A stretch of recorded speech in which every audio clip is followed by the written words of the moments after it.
नमस्कार, TV9 digital पर आपका स्वागत है। आपके साथ मैं हूं करुणा शंकर शर्मा। देश ने अपने वीर योद्धा वीर सपूत को खो दिया है और अपने वीर योद्धा के जाने पर पूरा देश गमगीन है और पूरा देश ये जानना चाहता है कि हेलीकॉप्टर क्रैश हादसे के उन आखिरी पलों में ऐसा क्या हुआ था जिसमें सीडीएस बिपिन रावत का निधन हो गया। उनकी धर्मपत्नी श्रीमती मधुलिका रावत, उनका भी निधन हो गया और साथ ही 11 जो सैन्यकर्मी हैं उनका निधन हो गया।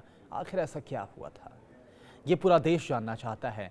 तमाम अलग अलग जो वीडियोस हैं वो सामने आ रहे हैं इस हादसे को लेकर। हालांकि ये आपको हम बता दें शुरुआत में ही कि इन तमाम वीडियोस की पुष्टि फिलहाल हम नहीं करते हैं, लेकिन इन वीडियोस के आधार पर इस बात का दावा ज़रूर किया जा रहा है और वेदर फोरकास्ट को लेकर भी कुछ जानकारी सामने आ रही है। वो जानकारी हम आपके साथ शेयर करना चाहते हैं। इस बीच अपडेट यह है कि जो ब्लैक बॉक्स है हेलीकॉप्टर का वो मिल गया है और जाहिर सी बात है कि ब्लैक बॉक्स जांच के दायरे में आएगा जब इसकी जांच की जाए, क्योंकि इस पर जो जांच है हादसे को लेकर वो शुरू की जा चुकी है और ब्लैक बॉक्स वो सबसे अहम बिंदु है जिसके आधार पर ये पता चलेगा कि आखिर उन आखिरी पलों में क्या हुआ था। जो पूरा डेटा है वो उस ब्लैक बॉक्स में रिकॉर्ड होता है जो कि टाइटेनियम का बना होता है, बेहद मजबूत होता है।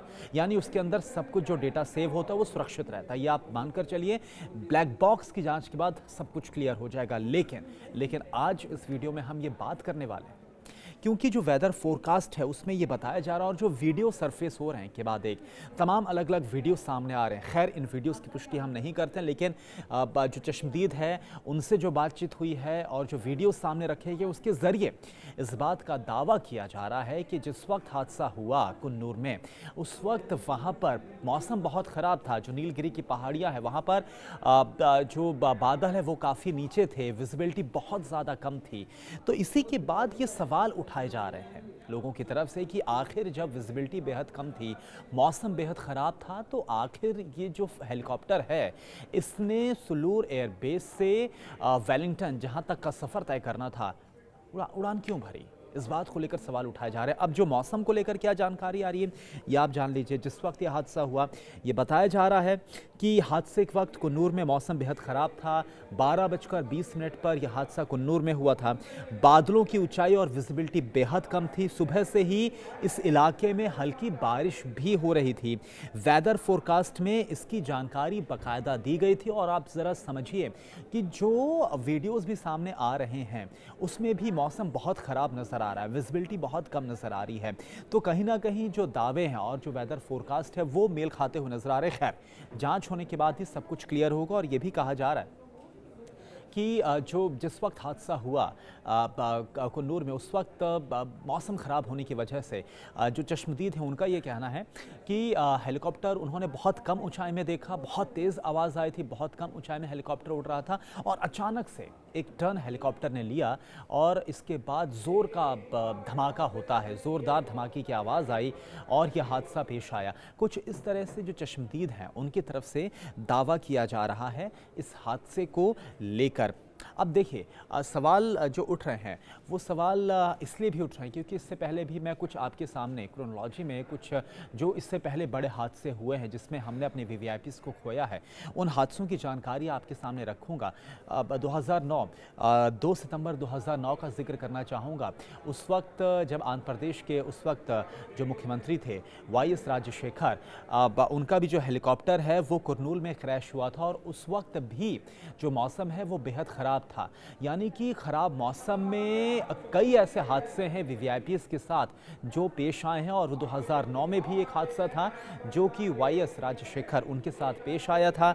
कुरनूल में यह हादसा हुआ था और उस वक्त ही मौसम बहुत ज़्यादा ख़राब था और उसके बाद इस पूरे मामले को लेकर सीबीआई जांच भी बैठाई गई थी, 2 अलग अलग जांच भी हुई थी, तमाम चीज़ें सामने रखी गई थी, लेकिन मौसम ख़राब था। ये आपके साथ में जिक्र करना चाहूँगा।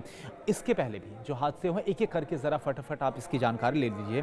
30 सितंबर 2001 को पूर्व civil aviation minister Madhav Rao Scindia का क्रैश में निधन हो गया था। और रिपोर्ट्स जो सामने आई थी वो ये बताती हैं कि खराब मौसम के बावजूद कानपुर जाने का फैसला लिया गया था और इसके बाद ये हादसा हुआ। 3 मार्च 2002 को लोकसभा अध्यक्ष, उस वक्त जो लोकसभा अध्यक्ष बालयोगी हैं, उनका हेलीकॉप्टर दुर्घटना में निधन हुआ था और उस वक्त तेज बारिश हो रही थी। एक बार फिर से खराब मौसम की वजह से हादसा हुआ। अप्रैल 2011 में अरुणाचल के पूर्व मुख्यमंत्री दोरजी खांडू का हेलीकॉप्टर तवांग में क्रैश हुआ था और उस वक्त भी तवांग के पहाड़ी इलाके में जो मौसम है वो बेहद खराब था। तो ये आप देखिए कि किस तरह से जो हादसे हैं वो एक के बाद एक सामने आए हैं और सिर्फ भारत में ही नहीं, जो डेटा है वो ये सामने है। आप देखिए 2010 में पोलैंड में भी एक हादसा हुआ था, हेलीकॉप्टर हादसा, अप्रैल 2010 में। उस वक्त पोलैंड के राष्ट्रपति लीच काइंस्की का हेलीकॉप्टर Tu-154 रूस में क्रैश हुआ था और जांच में ये बात सामने आई थी कि पायलट को बेहद खराब मौसम में लैंडिंग के लिए मजबूर किया गया था और इसके बाद ये हादसा हुआ था। अब ये सवाल उठ रहा है कि क्या कुन्नूर में जो कल 12:20 में हादसा हुआ उसमें भी कुछ ऐसा था, और अगर ऐसा था तो ये सवाल उठना लाजमी। हालांकि तमाम जो चीज़ें हैं, जो तमाम स्पष्टता है वो पूरी जांच के बाद ही सामने आएगी। अभी क्योंकि तमाम दावे किए जा रहे हैं, कुछ सवाल हैं जो कि इन सब के बीच उभर कर सामने आ रहे हैं और उन्हीं सवालों के बीच में ये पूछा जा रहा है कि आखिर जो एक्सपर्ट्स भी हैं उनकी तरफ से भी ये पूछा जा रहा है कि जब विजिबिलिटी इतनी ज़्यादा कम थी, बारिश हो रही थी, मौसम ख़राब था, तो जो हेलीकॉप्टर है उसने ये उड़ान क्यों भरी, आखिर ऐसा क्यों हुआ, इसको लेकर जो सवाल हैं वो उठाए जा रहे हैं। खैर, ब्लैक बॉक्स जैसे मैंने आपको बताया इस वीडियो में मिल चुका है और पूरी इन्वेस्टिगेशन इस पूरे मामले में जारी है। पूरी इन्वेस्टिगेशन होने के बाद ही जो असल सच्चाई है, जो रियलिटी है वो सामने होगी।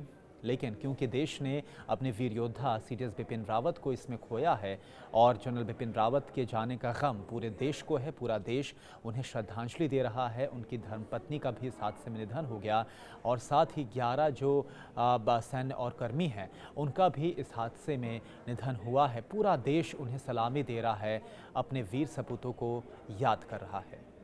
इस वीडियो में इतना ही। नमस्कार।